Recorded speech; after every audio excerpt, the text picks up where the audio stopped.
সেদিন পুকুরে থালা বাসন মাজতে গিয়ে খুব জোরে পড়ে গেছি। কাঠগুলো খুব স্লিপ হয়েছিল, বর্ষাকাল তো। আর কাঠের পুকুরে নামার অভ্যেসটা আমার কখনোই ছিল না। আমার বাবার বাড়িতে শান বাঁধানো ঘাট রয়েছে, খুব প্রয়োজন পড়লে তবেই নামতাম, নইলে মাই তো সবসময় সবকিছু করে দিত। সেই জন্য পুকুরে নামার অভ্যেসটা খুব কম আছে। তার উপরেই কাঠের, বর্ষাকালে সবসময় ভিজে থেকে থেকে কাঠগুলো শ্যাওলা পড়ে গেছে, ভীষণ জোরে লেগেছিল। ওই অবস্থায় কোনো মতে থালা বাসনগুলো ধুয়ে নিয়ে চলে এলাম। থালা বাসনগুলো রাখার পর প্রচন্ড যন্ত্রণায় আমি কাতরাতে লাগলাম। আমার যা সেই সময় ঘরে ছিল। ও আমাকে বলল, কি হয়েছে রে, তুই চিৎকার করছিস? আমি বললাম, ভীষণ জোরে পড়ে গেছি দিদি পুকুরে থালা বাসন ধুতে গিয়ে। যখন ধুয়ে উঠে আসছি সেই সময় পাটা পিছলে গেল, থালা বাসনগুলো চড়িয়ে গেল। তারপর আবার সবকিছু ধুয়ে নিয়ে তারপর উঠে এলাম। প্রচন্ড যন্ত্রণা হচ্ছে দিদি, কোমরে, পিঠে আর হাতে অনেকটা চিড়ে গেছে, শাখাটা বেড়ে গেছে। আমার যা তৎক্ষণাৎ আমাকে বলল, এমন ভাবে চলাফেরা করিস, পড়ে যাচ্ছিস এত বড় একটা মেয়ে। সেই সময় আমার শাশুড়ি মা বাইরে থেকে ঘরে ঢুকছিল। আমার জায়ের এমন কথা শুনে আমার ঘরে দৌড়ে এলো। আমার শাশুড়ি মা এসে বলল, কি হয়েছে, কি, কে পড়ে গেছে? আমার যা বললে, দেখো না মা, এত বড় একটা মেয়ে, সে নাকি আবার ঘাটে গিয়ে পড়ে যাচ্ছে। কি বলবে এদের, সব আলালের ঘরে দুলালি যেন। আমার শাশুড়ি মা বলল, ছি ছি বড় বৌমা, এইভাবে কথা বলতে নেই। তুমি খুব ভালো করেই জানো ছোট বৌমা ঘরেতে খুব একটা কাজকর্ম করতো না, তার মাই সব করে দিত।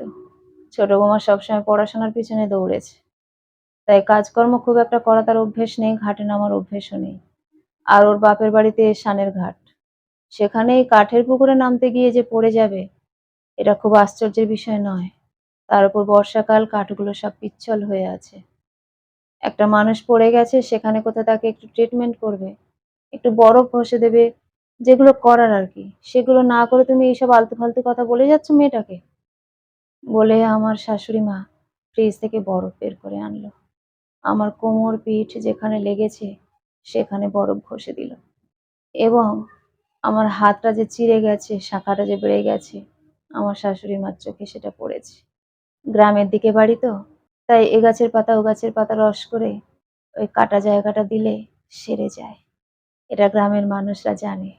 তাই আমার শাশুড়ি মা সেই গাছের নাম করে আমার বড় যাকে বলল, যাও একটু পাতা তুলে নিয়ে এসো, দাঁড়িয়ে বকবক না করে। আমার যা কিং কর্তব্য বিমূঢ় হয়ে চলে গেল পাতা তুলতে। পাতা এনে আমার শাশুড়ি মাকে দিতে রস করে আমার কাটা জায়গাটায় দিল। তারপরে আস্তে আস্তে আমি সুস্থ হয়ে উঠলাম। অনেক মানুষ আছে যারা মনে করে তারা যেগুলো পারে সেগুলো বোধহয় সবাই পারা উচিত। সেই মানুষটা যেমন পরিবেশ থেকে আসুক না কেন, সে যখন ওই কাজগুলো পারে তখন তাকেও সেটা পারতেই হবে। আর না পারলে সে একেবারেই মানুষের পর্যায়ে পড়ে না।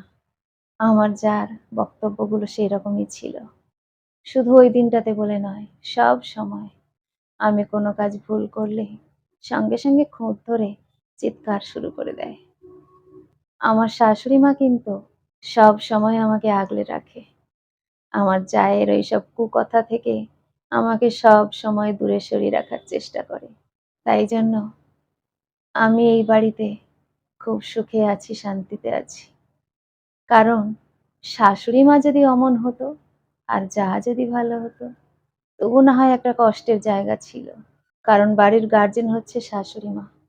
সেই শাশুড়ি মা যদি আমার সঙ্গে দুর্ব্যবহার করত, তাহলে কখনো সেই বাড়িতে থাকতে ইচ্ছে হতো না। কিন্তু আমার সংসারে উল্টো, আমার শাশুড়ি মাই সবসময় আমাকে প্রোটেকশন দিয়ে এসেছে।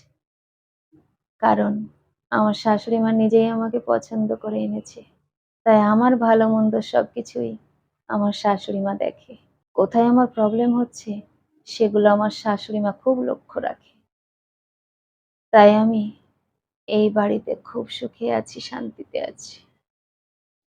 আমার জায়ের সঙ্গে কোনো প্রবলেম হলেও আমি আমার স্বামীকে জানাই না।